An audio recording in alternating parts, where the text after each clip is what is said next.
Assalamualaikum warahmatullahi wabarakatuh. Izin perkenalkan diri, nama Taruna Dewasa Dirbaga Saifullah, Prodi Teknologi Mekanika Perkeretaapian, asal sekolah Politeknik Perkeretaapian Indonesia Madiun atau biasa disebut PPI Madiun. Pada kesempatan kali ini, saya akan menjelaskan tentang peta jalan dan peta blok. Langsung saja saya share PPT-nya. Peta jalan dan peta blok. Peta jalan adalah bagian dari jalur kereta api yang terletak di antara dua stasiun yang berdekatan atau berurutan. Sedangkan untuk peta blok adalah bagian dari peta jalan yang dibatasi oleh dua buah sinyal. Dua kereta api tidak diizinkan berada dalam satu blok. Jadi untuk penjelasan lebih mudahnya, peta jalan adalah bagian dari jalur kereta api yang menghubungkan antara stasiun terdekat. Contohnya seperti berikut, yaitu menghubungkan antara stasiun A dan stasiun B, dan itu harus stasiun yang berurutan. Jadi tidak boleh stasiun yang melompat. Jadi setelah stasiun A langsung stasiun B, itu disebut adalah peta jalan. Kemudian dalam peta jalan ini diibaratkan garis lurus. Terdapat peta blok, dibagi beberapa blok untuk peta blok, yaitu yang dibatasi oleh dua buah sinyal. Misalnya di sini, ini misal peta blok pertama, yaitu terletak di sini. Kemudian di sini ada peta blok kedua, dan yang terakhir adalah peta blok ketiga. Setelah itu baru masuk stasiun. Nah, dalam satu peta blok tidak diizinkan untuk ada dua kereta api yang memiliki arti hanya boleh ada satu kereta api saja yang berada dalam satu peta blok. Hal ini bertujuan untuk tentunya untuk menjaga keselamatan dan keamanan untuk selama pengoperasian kereta api. Kemudian peta blok dibatasi oleh dua sinyal, yaitu ada 5. Yang pertama sinyal masuk dan sinyal keluar pada satu stasiun. Ada sinyal keluar dan sinyal blok. Ada sinyal keluar dan sinyal masuk di stasiun berikutnya.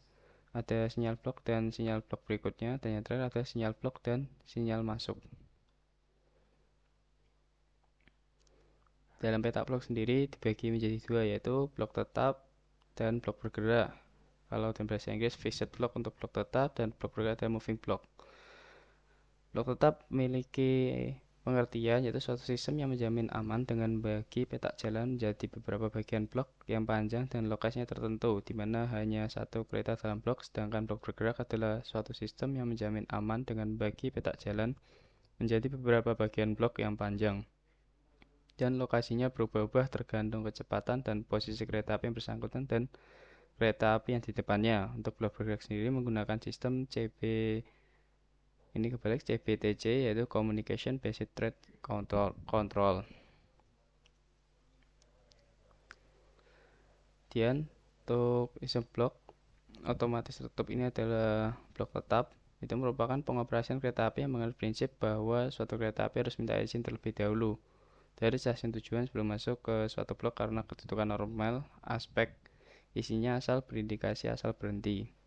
Dan untuk sistem blok otomatis terbuka, yaitu merupakan pengoperasian kereta api yang menganut prinsip bahwa suatu kereta api tidak perlu minta izin terlebih dahulu dari stasiun tujuan sebelum masuk ke suatu blok karena kedudukan normal aspek sinyal asal berindikasi berjalan. Untuk kelemahan peta blok tetap, yaitu sistem sinyal blok membutuhkan panjang kereta yang sama dengan panjang blok. Kedua, kereta yang berjalan lebih lambat akan memiliki jarak aman yang sama dengan kereta yang lebih cepat. Yang ketiga, headway yang terlalu panjang. Untuk keuntungan peta blok bergerak, headway antar kereta tereduksi. 2. Jarak aman mengikuti pergerakan kereta. 3. Tidak ada ruang yang terbuang karena jarak aman terus terjaga. Untuk selanjutnya, saya akan coba menampilkan sebuah video dan saya akan menjelaskan sedikit tentang apa isi dari video tersebut. Video ini berisi tentang sistem dari blok bergerak yang berada di luar negeri, karena di luar negeri sudah diterapkan secara efektif untuk pengoperasian kereta apinya lebih maksimal, sedangkan di Indonesia sendiri belum cukup maksimal, namun sudah baik. Nah, langsung saja setel videonya.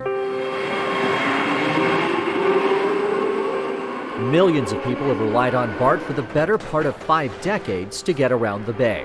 When the system first began service, it featured space-age. Saya mute saja. Untuk di Indonesia sendiri yang sistem blok tetap masih digunakan, yaitu pada kereta api konvensional, kereta komuter lain, dan LRT Sumatera Selatan. Sedangkan untuk sistem ini blok bergerak yaitu atau CBCT itu di Indonesia akan digunakan pada MRT dan LRT Jabodebek. Di sini adalah sistem-sistem yang menyangkut tentang pengoperasian CBCT. Ini adalah tekniknya.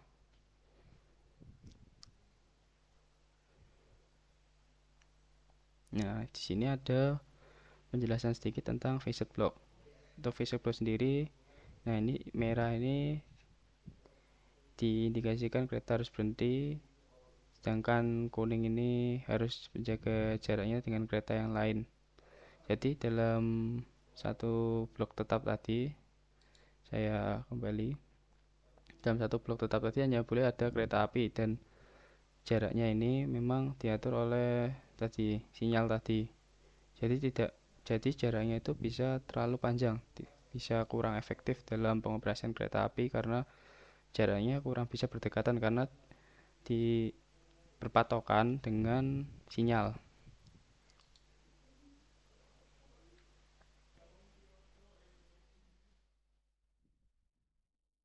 Di sini menggunakan sistemnya itu lumayan ribet, namun sistemnya ini digunakan adalah sistem lama karena untuk blok bergerak sendiri itu adalah merupakan teknologi terbaru dalam perkereta apian.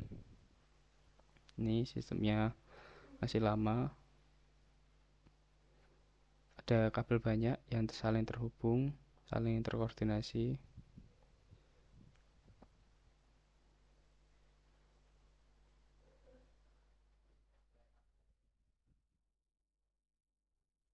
Sedangkan selanjutnya adalah ini sistem CBTC, yaitu mengandalkan sinyal antar kereta.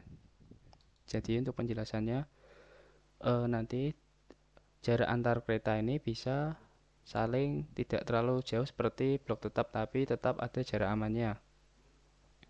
Nah, untuk bisa mensensor atau mendeteksi jarak kereta tersebut bisa tetap berjarak, yaitu nanti di sini ada seperti tiang sinyalnya. Jadi di sini ada kayak tiang sinyal, nanti memberikan arahan pada kereta agar kereta itu tetap bisa berjalan namun jaraknya tetap ada.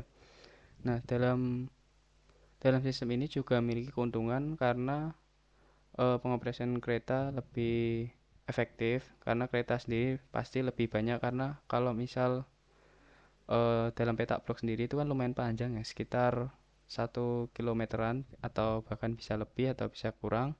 Sedangkan kalau untuk sistem ini kurang lebih jaraknya itu bisa lebih dekat daripada blok tetap. Jadi untuk pengangkutan penumpang, untuk waktu, dan untuk efektivitas dalam pengoperasian kereta api itu bisa tercapai.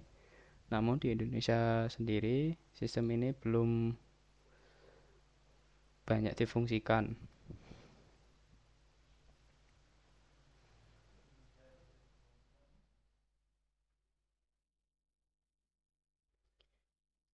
Untuk kereta di luar negeri memang sudah begitu canggih teknologinya.